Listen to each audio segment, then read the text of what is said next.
Manju Warrier 3 minute മുൻപ് ഇൻസ്റ്റഗ്രാമിൽ post ചെയ്തത് ഇപ്രകാരമാണ്: ബഹുമാനപ്പെട്ട കോടതിയോട് ആദരവുണ്ട്, പക്ഷേ ഇക്കാര്യത്തിൽ നീതി പൂർണ്ണമായി നടപ്പായി എന്ന് പറയാനാവില്ല. കാരണം കുറ്റം ചെയ്തവർ മാത്രമേ ഇപ്പോൾ ശിക്ഷിക്കപ്പെട്ടിട്ടുള്ളൂ. ഇത് ആസൂത്രണം ചെയ്തവർ, അത് ആരായാലും അവർ പുറത്ത് പകൽ വെളിച്ചത്തിലുണ്ട് എന്നത് ഭയപ്പെടുത്തുന്ന ഒരു യാഥാർത്ഥ്യമാണ്. അവർ കൂടി ശിക്ഷിക്കപ്പെട്ടാലേ അതിജീവിതയ്ക്കുള്ള നീതി പൂർണ്ണമാവുകയുള്ളൂ. പോലീസിനും നിയമ സംവിധാനത്തിലും ഞാൻ ഉൾപ്പെടെയുള്ള സമൂഹത്തിലുള്ള വിശ്വാസം ദൃഢമാകാൻ അതുകൂടി കണ്ടെത്തിയ തീരൂ. ഇത് അവൾക്ക് വേണ്ടി മാത്രമല്ല, ഈ നാട്ടിലെ ഓരോ പെൺകുട്ടിക്കും, ഓരോ സ്ത്രീക്കും, ഓരോ മനുഷ്യനും വേണ്ടി ആണ് എന്ന് പറയുന്നു. അവർക്ക് തൊഴിലിടങ്ങളിലും തെരുവിലും ജീവിതത്തിലും സധൈര്യം തലയുയർത്തിപ്പിടിച്ച് ഭയപ്പാടില്ലാതെ നടക്കാൻ കഴിയുന്ന സാഹചര്യം ഉണ്ടാകണം. ഉണ്ടായേ തീരൂ, അന്നും ഇന്നും എന്നും അവൾക്കൊപ്പം.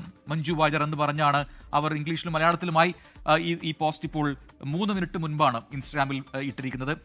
അപ്പോൾ വളരെ വ്യക്തമായി തന്നെ ആർക്കൊപ്പമാണ് ഈ കേസിൽ എന്നത് മഞ്ജു വാര്യർ വ്യക്തമാക്കുന്നു, ആവർത്തിച്ച് വ്യക്തമാക്കുന്നു. അവൾക്കൊപ്പം, അതിജീവിതക്കൊപ്പമാണെന്ന് പറയുന്നു. ഒപ്പം തന്നെ വിമർശനങ്ങളുണ്ട്. ഒപ്പം ആസൂത്രകരിലേക്ക് വീണ്ടും വീണ്ടും വിരൽ ചൂണ്ടുന്ന പോസ്റ്റ് കൂടിയായി ഇത് മാറുന്നുണ്ട് ഈ ഘട്ടത്തിൽ എന്നുള്ളതാണ്.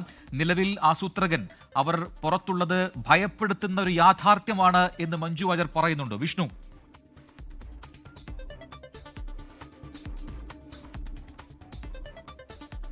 പ്രജിൻ, എല്ലാവരും അവൾക്കൊപ്പം തന്നെ നിലനിൽക്കുന്നു. അത് ആദ്യം മുതൽ അവസാനം വരെ മഞ്ജു വാര്യർ ഈ കേസിൽ എടുത്തിട്ടുള്ള ഒരു നിലപാടുകൾ നമുക്കറിയാം. ഈ കേസിൽ ആദ്യം ക്രിമിനൽ ഗൂഢാലോചന ഉണ്ട് എന്ന് ഈ കേസിന്റെ 2ാം ദിവസം പറഞ്ഞ ആളാണ് മഞ്ജു വാര്യർ. അതിനുശേഷം ഏകദേശം ഒരു 2 മാസത്തിന് ശേഷമാണ് ഈ അന്വേഷണ സംഘം ഈ ഗൂഢാലോചനയിലേക്ക് എത്തുന്നത് തന്നെ. അതിന് ഈ കേസിന്റെ ഒരു വലിയ വീഴ്ചയായി ഇപ്പോൾ നിയമവിദഗ്ധരടക്കം ചൂണ്ടിക്കാണിക്കുന്നുണ്ട്. കാരണം ഈ തെളിവുകളൊക്കെ അട്ടിമറിക്കാൻ വേണ്ടിയിട്ട് പ്രധാനപ്പെട്ട ആളുകൾക്ക് സമയം ലഭിച്ചത് ഈ ഡിലേ ആണെന്ന് മനസ്സിലാക്കുന്നു. 2ാം ദിവസം ഒരാൾ ക്രിമിനൽ ഗൂഢാലോചന പറഞ്ഞിട്ട് ആദ്യ കുറ്റപത്രത്തിൽ പോലും അത്തരത്തിലൊരു ക്രിമിനൽ ഗൂഢാലോചനയുടെ അന്വേഷണ സാധ്യത പരിഗണിച്ചില്ല എന്നൊരു വിമർശനമൊക്കെ ഇതിനോടകം തന്നെ ഉയർന്നു വരികയാണ്.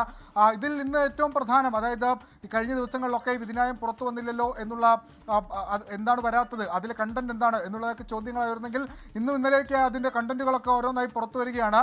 അതിൽ പ്രോസിക്യൂഷന് വലിയ വീഴ്ച സംഭവിച്ചതിന്റെ വിവരങ്ങൾ ഇന്ന് രാവിലെ നമ്മൾ പങ്കുവച്ചിരുന്നു. അന്വേഷണ സംഘത്തിന് എവിടെയാണ് പിഴച്ചത് എന്നുള്ള കാര്യങ്ങളൊക്കെ വ്യക്തമാക്കിയിരുന്നു. അതിനിടയിലാണ് അതിജീവിത തന്നെ നേരിട്ട് ഈ 7.5 വർഷത്തെ അവരുടെ ആ പോരാട്ടത്തെക്കുറിച്ച് വിശദീകരിച്ചുകൊണ്ട് ഈ വിധിയെക്കുറിച്ചുള്ള വിശദീകരണവുമായി ബന്ധപ്പെട്ട് ഫേസ്ബുക്ക്, ഇൻസ്റ്റാഗ്രാമിലൂടെ പോസ്റ്റ് പങ്കുവച്ചത്. അതിൽ അവർ ഏറ്റവും രൂക്ഷമായി അല്ലെങ്കിൽ ഏറ്റവും അതിശക്തമായ ഭാഷയിൽ വിമർശിക്കുകയും അവരുടെ സങ്കടം പങ്കുവെക്കുകയും അതൃപ്തി രേഖപ്പെടുത്തുകയൊക്കെ ചെയ്തത് വിചാരണ കോടതിക്കെതിരെയാണ്. നേരത്തെയും അവർ അത്തരത്തിലുള്ള നിലപാട് സ്വീകരിച്ചതാണ്. വിചാരണ കോടതി മാറ്റണം. ഇതിൽ ഏറ്റവും കോൺട്രഡിക്ടറി ആയിട്ടുള്ളൊരു കാര്യം, ഈ കേസിൽ ഒരു വനിതാ ജഡ്ജി വേണമെന്ന് അവർ തന്നെ 2018 ആവശ്യപ്പെട്ട് ഒരു വനിതാ ജഡ്ജി വരികയാണ്. ആ കോടതിയിൽ നിന്ന് നീതി ലഭിക്കില്ല എന്ന് അതിജീവിതം തന്നെ പറയേണ്ടി വന്ന ഒരു ഗതികേടിലേക്ക് അവർ പോയി എന്നുള്ളത് അങ്ങേയറ്റം സങ്കടപ്പെടുത്തുന്ന ഒരു കാര്യമാണ്. ആ അതിജീവിതം തന്നെ ഇപ്പോൾ വീണ്ടും അതേ കോടതിക്കെതിരെ അതിരൂക്ഷ വിമർശനവുമായി എത്തുന്നു.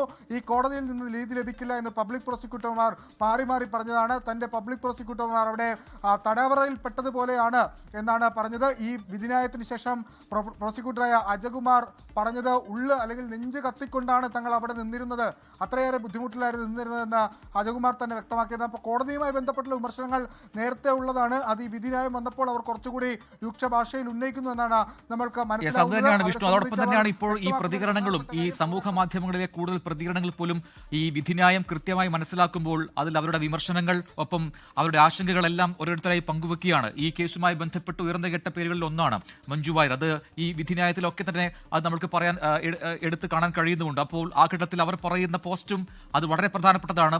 ആദ്യം തന്നെ പറയുന്നത് ബഹുമാനപ്പെട്ട കോടതിയോട് ആദരവുണ്ടെന്ന് പറഞ്ഞുകൊണ്ട് പറയുന്ന ഈ പോസ്റ്റിൽ ഏറ്റവും പ്രധാനപ്പെട്ട ഭാഗം ഇതാണ്. അതായത് ഇതിൽ കുറ്റം ചെയ്തവർ മാത്രമേ ഇപ്പോൾ ശിക്ഷിക്കപ്പെട്ടിട്ടുള്ളൂ, ഇത് ആസൂത്രണം ചെയ്തവർ അതാരായാലും എന്നൊക്കെ വളരെ കൃത്യമായി തന്നെ പറയുന്നു. അതാരായാലും അവർ പുറത്ത് പകൽ വെളിച്ചത്തിലുണ്ട് എന്നത് ഭയപ്പെടുത്തുന്ന ഒരു യാഥാർത്ഥ്യമാണ് എന്ന് പറയുമ്പോൾ ഇത് ഈ കേസിൽ ഇൻവോൾവ് ചെയ്ത ആൾക്കാർക്കൊക്കെ തന്നെ ആ ഭയപ്പാടോടെ ഇനിയും കഴിയേണ്ടി വരുമോ എന്നുള്ളൊരു ചോദ്യം മഞ്ജു വാര്യർ ഇവിടെ ഉയർത്തുകയാണ്. കാരണം കുറ്റം ചെയ്തവർ, അത് ഈ പറയുന്ന 1 മുതൽ 6 വരെ പ്രതികൾ, അവർ ശിക്ഷിക്കപ്പെട്ടു. പക്ഷേ ഇത് ആസൂത്രണം ചെയ്തത് ആരാണ്? അവർ ഇപ്പോഴും പകൽ വെളിച്ചത്തിലുണ്ട് എന്ന് പറയുന്നു. അല്ലെങ്കിൽ ഒരുപക്ഷെ ഈ കേസിൽ നിന്ന് ഒഴിവാക്കപ്പെട്ടവർ അതിൽ ആസൂത്രകരായി ഉണ്ട്, അവർ ഇപ്പോഴും പകൽ വെളിച്ചത്തിൽ കഴിയുകയാണ്. അതൊരു ഭയപ്പെടുത്തുന്ന യാഥാർത്ഥ്യമാണെന്ന് മഞ്ജു വാര്യരാണ് ഇപ്പോൾ ഈ പോസ്റ്റ് ഇട്ടിരിക്കുന്നത്. അത് അവർ കൂടി ശിക്ഷിക്കപ്പെട്ടാലേ അതിജീവിതയ്ക്കുള്ള നീതി പൂർണ്ണമാവുകയുള്ളൂ എന്നുകൂടി അടുത്ത വരിയിൽ മഞ്ജു വാര്യർ സൂചിപ്പിക്കുന്നു. പോലീസും പോലീസിനും നിയമ സംവിധാനത്തിലും ഞാൻ ഉൾപ്പെടെയുള്ള സമൂഹത്തിനുള്ള വിശ്വാസം ദൃഢമാകാൻ അതുകൂടി കണ്ടെത്തിയ തീരൂ. ഇത് അവൾക്ക് വേണ്ടി മാത്രമല്ല എല്ലാ സ്ത്രീകൾക്കു വേണ്ടിയുള്ളതാണെന്ന് പറഞ്ഞുകൊണ്ടാണ് മഞ്ജു വാര്യർ ഈ പോസ്റ്റ് അവസാനിപ്പിക്കുന്നത്. ഏറ്റവും അവസാന വരിയായി പറയുന്നു, അന്നും ഇന്നും എന്നും അവൾക്കൊപ്പം അതിജീവിതക്കൊപ്പം എന്ന് സൂചിപ്പിച്ചാണ് മഞ്ജു വാര്യർ ഈ പോസ്റ്റ് അവസാനിപ്പിക്കുന്നത്. വളരെ പ്രധാനപ്പെട്ട ഒരു പ്രതികരണമായി ഈ ഘട്ടത്തിൽ ഇത് മാറുന്നുമുണ്ട്. കാരണം ഇതിലെ പ്രതികൾ ശിക്ഷിക്കപ്പെട്ടവർ മാത്രമല്ല ഉള്ളത്, അതിൽ ആസൂത്രകരുണ്ട്. അവർ ഇപ്പോൾ പകൽ വെളിച്ചത്തിൽ നടക്കുന്നു. അത് എല്ലാവർക്കും ഭയപ്പാടോടെ മാത്രമേ കാണാൻ കഴിയുകയുള്ളൂ എന്ന് തുറന്നു പറയുകയാണ് മഞ്ജു വാര്യർ ചെയ്തത്. വിഷ്ണു സുരേഷ് തുടരുന്നുണ്ട്. വിഷ്ണു, അതിജീവിതയുടെയും മഞ്ജു വാര്യരുടെയും ഒക്കെ പോസ്റ്റുകൾ സൂചിപ്പിക്കുന്നത് ഈ കോടതിയിൽ വിശ്വാസം നഷ്ടപ്പെട്ടു എന്നുള്ളത് മാത്രമല്ല, ഇപ്പോഴും ഇതുമായി ബന്ധപ്പെട്ട ആസൂത്രകർ പകൽ വെളിച്ചത്തിലുണ്ട് എന്നത് ഭയപ്പെടുത്തുന്നു എന്നുകൂടിയാണ് ഇത് പറയുന്നത്. ഒരു സാധാരണ സ്ത്രീയല്ല, നമുക്ക് ഈ പറയുന്നത് പോലെ ഏറ്റവും പരിചയമുള്ള അല്ലെങ്കിൽ കേസുമായി ബന്ധപ്പെട്ട് നമ്മൾ ഉയർന്നു കേട്ട പേരുകളിൽ അല്ലെങ്കിൽ പലപ്പോഴായി അങ്ങനെ പ്രതികരിച്ച മഞ്ജു വാര്യർ തന്നെയാണ്. പ്രജിൻ, ഈ കേസിൽ ഏറ്റവും ശക്തമായ നിലപാടെടുത്ത സിനിമാ നടിയാണ്, അല്ലെങ്കിൽ അവർക്കൊപ്പം ചേർന്ന് നിന്നിട്ടുള്ള ആളാണ് മഞ്ജു വാര്യർ. അവരാണ് ഈ കേസിൽ ഏറ്റവും ആദ്യം ഒരു ക്രിമിനൽ ഗൂഢാലോചന നടന്നിട്ടുണ്ട് എന്ന് പറയുന്നത്. അവരാണ് ഈ കേസിൽ മൊഴി മാറ്റാതെ അങ്ങേയറ്റം ഈ കേസിനൊപ്പം യാത്ര ചെയ്തത്. അവരുടെ ആ മൊഴി പകർപ്പൊക്കെ വായിച്ചാൽ നമുക്ക് മനസ്സിലാകും എത്ര ശക്തമായാണ് അവർ ഈ കേസിൽ ഇടപെട്ടിട്ടുള്ളത്, അല്ലെങ്കിൽ ഈ കേസിലൊപ്പം അതിജീവിതക്കൊപ്പം നിന്നിട്ടുള്ളതെന്ന്. ഒരു ഘട്ടത്തിലും അവർ അതിൽ നിന്ന് വ്യതിലിച്ചിട്ടില്ല. ആ പശ്ചാത്തലത്തിൽ അവരുടെ പ്രതികരണം ഏറെ പ്രധാനപ്പെട്ടതാണ്. അവർ ചോദിക്കുന്ന ഒരു പ്രധാനപ്പെട്ട ചോദ്യമുണ്ട്. ഈ 6 പ്രതികൾ എന്തിനു വേണ്ടി ഇത് ചെയ്തു? What is the motive? അത് ഒരു പ്രധാനപ്പെട്ട ചോദ്യമായി വിധി വന്ന ദിവസം മുതൽ, ദിലീപിനെ കുറ്റമുക്തമാക്കിയ ദിവസം മുതൽ ഉയർന്ന ചോദ്യമാണ്. 1 മുതൽ 6 വരെയുള്ള പ്രതികൾക്ക് എന്താണ് ഈ നടിയോട് ഇത്ര വൈരാഗ്യമുള്ളത്? ഒരു ഘട്ടത്തിലും അത്തരത്തിലൊരു വൈരാഗ്യത്തിന്റെ കാര്യം ആരും പറഞ്ഞിട്ടില്ല. ഈ നടി പറഞ്ഞിട്ടില്ല.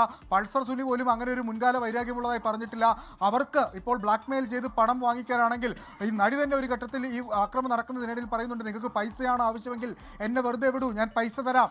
അതുപോലും ചെവിക്കൊള്ളാതെ പൾസർ പറയുന്നത് വളരെ പൾസറിന്റെ ഏറ്റവും ഫസ്റ്റ് പ്രതികരണം തന്നെ ഈ ആക്രമിക്കപ്പെട്ട നടിയോടാണ്. ഇതൊരു കൊട്ടേഷനാണ്, ഒരു മാഡം എന്ന കൊട്ടേഷനാണ് എന്ന് ഈ നടിയോട് പറഞ്ഞത് പൾസറാണ്. അങ്ങനെ പണത്തിന് വേണ്ടി ബ്ലാക്ക്മെയിൽ ചെയ്യാൻ വേണ്ടിയിട്ടാണെങ്കിൽ അത് ഒഴിവാക്കിക്കൊണ്ട് ഈ നടിയുടെ നിന്ന് പണം വാങ്ങിക്കൊണ്ട് പൾസറിന് അത് അന്നേ ഉപേക്ഷിക്കാമായിരുന്നു. പൾസർ പക്ഷേ ഇതൊരു കൊട്ടേഷനായി ഏറ്റെടുത്തു, പണം വാങ്ങിപ്പോയി അത് ചെയ്തേ മതിയാകൂ എന്ന് പറഞ്ഞിരുന്നതിൽ തന്നെ വ്യക്തമാണ് ഇതിന്റെ മോട്ടീവ് മറ്റാർക്കോ വേണ്ടിയിട്ടാണ്. ആരൊക്കെ ഇത് ഗൂഢാലോചന നടത്തിയിട്ടുണ്ട്, അതിനുവേണ്ടി ഒരു ടൂളായി പൾസർ നിന്നു എന്നുള്ളതാണ് നമ്മൾ മനസ്സിലാക്കുന്നത്. പക്ഷേ അത് കോടതിയെ ബോധ്യപ്പെടുത്തുന്നതിൽ പ്രോസിക്യൂഷൻ അങ്ങേയറ്റം പരാജയപ്പെട്ടുപോയി, അന്വേഷണ സംഘം അങ്ങേയറ്റം പരാജയപ്പെട്ടുപോയി എന്ന് നമുക്ക് മനസ്സിലാക്കാനുള്ളൂ. അന്വേഷണ സംഘത്തിന് പലയിടങ്ങളിൽ പല ഘട്ടങ്ങളിലായി വീഴ്ച സംഭവിച്ചിട്ടുണ്ട്. അതിലൊരു പ്രധാനപ്പെട്ട ഒരു കാര്യം പറയാം.